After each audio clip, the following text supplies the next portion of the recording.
السلام عليكم، ازيكم عاملين ايه؟ يا رب تكونوا بألف خير.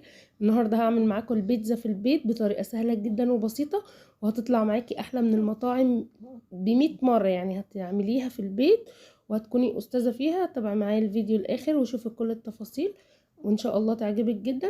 وكمان لو انتي اول مرة تدخلي المطبخ هتطلعي احلى بيتزا. تابعي معايا الفيديو، هتشوفي كل المقادير وهتشوفي طريقة التحضير. شايفين شكلها عامل ازاي؟ شكلها يعني يفتح النفس والله. الكاميرا ظلماها، هي شكلها في الطبيعة احلى من كده بكتير. من جمال الوصفة ما لحقتش اصورها كلها. انا كنت عاملة كيلو دقيق. كيلو الدقيق عمل لي 5 بيتزات كبار زي ما انت شايفة كده. هحط على كيلو الدقيق رشة ملح او نص معلقة صغيرة ملح، واحط كمان رشة من الزعتر وكيس خميرة ومعلقة كبيرة من البيكنج باودر، او نص معلقة كبيرة مليانة زي ما انت شايفة كده. بحس ان هي تختمر معايا اسرع. وكمان هحط معلقتين سكر، ودول ضروري علشان تفاعل الخميرة. واحط ربع كوباية من الزيت او 3 معالق زيت زيتون لو عندك. انا حطيت ربع كوباية من الزيت زي ما انت شايفة كده. وكمان جبت كوبايتين ونص مية دافية، منزلتش بيهم كلهم، ضفت كوبايتين بالكوباية المعيارية زي ما انت شايفة كده. وحطيت النص كوباية لغاية ما احتاجها، ولما احتاجتها نزلتها تدريجيا برضو. واعجن المكونات كلها بالشكل اللي انت شايفاه ده. ولو عندي عجانة هضيفها كلها في العجانة، هتكون سهلة واسرع يعني من اني اعجنها على ايدي. بس زي ما انتم شايفين كده انا عجنتها على ايدي وكانت حلوة جدا، ونتيجتها كانت حلوة جدا وكمان طرية. نتيجتها كانت روعة والله يا بنات. وان شاء الله لما تجربيها تعجبك، وهتشوفي كمان النتيجة معايا في الاخر عاملة ازاي. انا وريتك في اول الفيديو ان نتيجتها كانت عاملة ازاي. هفضل اعجن كده في العجين بتاعي لحد ما قوامه يبقى بالشكل اللي انت هتشوفيه. انا بصراحة طفيت الكاميرا ورجعت وريتها لك بعد ما عجنتها حوالي ربع ساعة كده. زي ما قلت لك انت بتعجنيها على ايدك غير لما تعجنيها في العجان. لو عجنتيها في العجان مش تاخد وقت معاكي وهتتعجن على طول. بس اهو اتعجنت وبقت زي الفل زي ما انت شايفة كده. انا لما طفيت الكاميرا عجنتها حوالي ربع ساعة علشان اطلع كل الجلوتين اللي فيها، وتبقى كمان مخدومة كويس وتديني نتيجة كويسة في الاخر. زي ما هتشوفي معايا دلوقتي شايفين شكلها عامل ازاي وملمسها طري. دهنت ايدي كده بدهنة من الزيت، وحطيت العجينة كده برضو، دهنت العجان ودهنت وش العجينة بحيث ان هي ما تنشفش مني، ولما تخمر ما تلزقش في الفوطة اللي انا هغطيها بيها او الاسترتش ريب ايا كان. انا غطيتها بفوطة مطبخ زي ما انت شايفة كده، وسبتها لمدة ساعة او ساعة وربع. كانت نتيجتها حلوة قوي، هتشوفيها برضو معايا.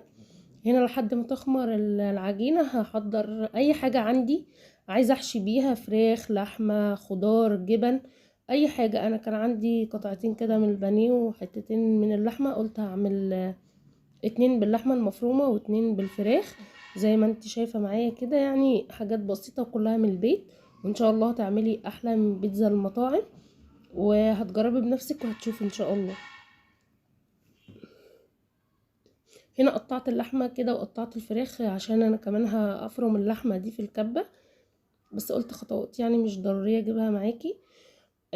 ففرمتها في الكبة وعصقتها بالطريقة اللي انتي هتشوفيها.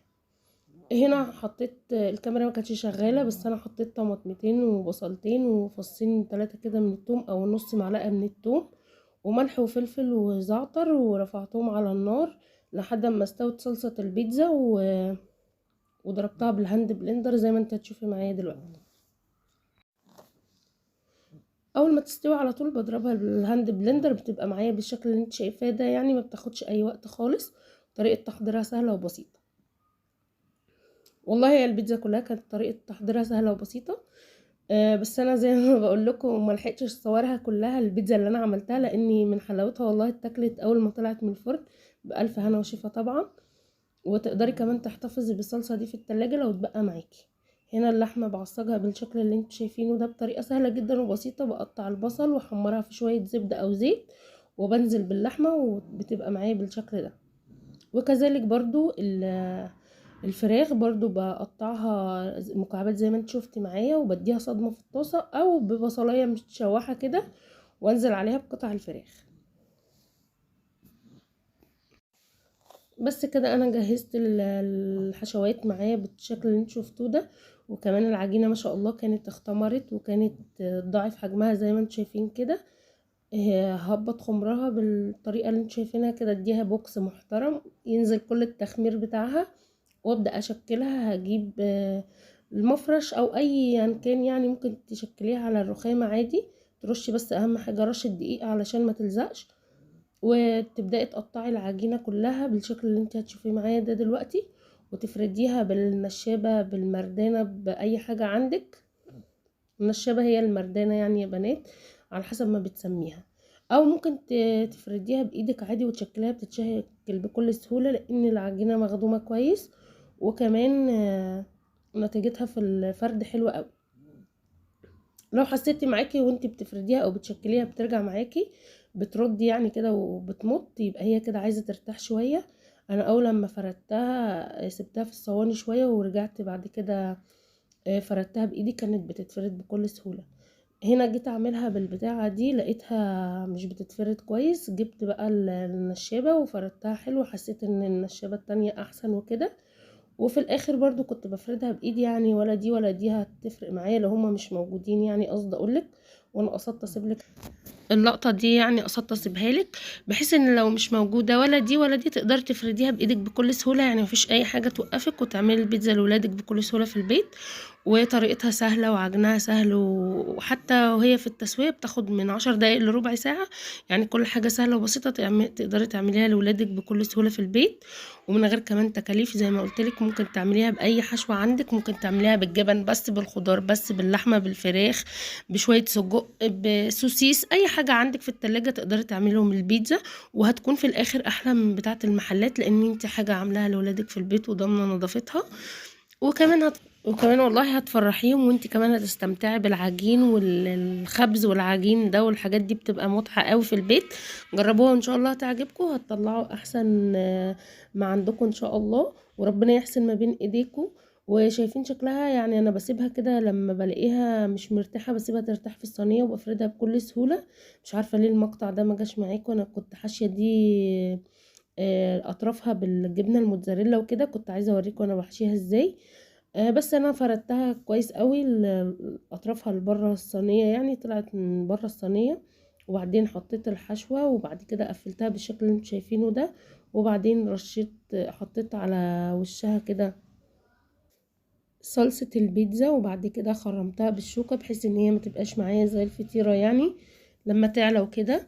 وبعد كده حطيت على وشها رشه من الجبنه الموتزاريلا، بعد كده شرايح الفلفل والطماطم، فلفل الوان، فلفل اخضر، ايا كان عندك ايه حطيه. هتبقى حلوه برضو جدا معاكي، وان شاء الله تبقى احسن من بتاعه بره بكتير. المهم انا دلوقتي وزعت الفلفل الالوان والفلفل الاخضر كده على وش البيتزا، وبعد كده نزلت بالجبنه الموتزاريلا زي ما انت شايفه كده. بس وانا دلوقتي مسخنه الفرن قبلها ب3 دقايق. وعلى حسب برضو الفرن بتاعك تقدري تسخنيها بوقت قد ايه، كل واحد عارف الفرن بتاعه بيسخن في وقت قد ايه او درجه حرارته عامله ازاي. انا سخنته قبلها ب3 دقايق ودخلتها الفرن من 10 دقايق لربع ساعه، وكانت شكلها بالشكل اللي انتوا هتشوفوه معايا ده دلوقتي. انا دلوقتي هدخلها الفرن زي ما انتوا شايفين كده، طلعت بالجمال والحلاوه دي. بصراحة والله كانت حلوة جدا. انا ما لحقتش اصور لكم بقية البيتزات لان هي اتاكلت بألف هنا وشفا. من حلاوتها ما عرفتش اصورهم لكم كلهم مع بعض. وان شاء الله تعمليها في البيت وتجربيها وتفرحي ولادك بيها، وتبقى معاكي احلى بيتزا ان شاء الله. شايفين شكلها عامل ازاي وتسويتها، يعني كانت جامدة جدا. ان شاء الله تعمليها وربنا يحسن ما بين ايديكم. وبس كده، هو ده كان الفيديو بتاعي النهاردة، يا رب يكون عجبكم. لو عجبكم ما تنسوش تعملوا لايك وتشتركوا في القناة وتفعلوا الجرس علشان يوصل لكم كل وصفة انا بعملها جديد. واشوفكم على خير في فيديو جديد، والسلام عليكم. باي باي.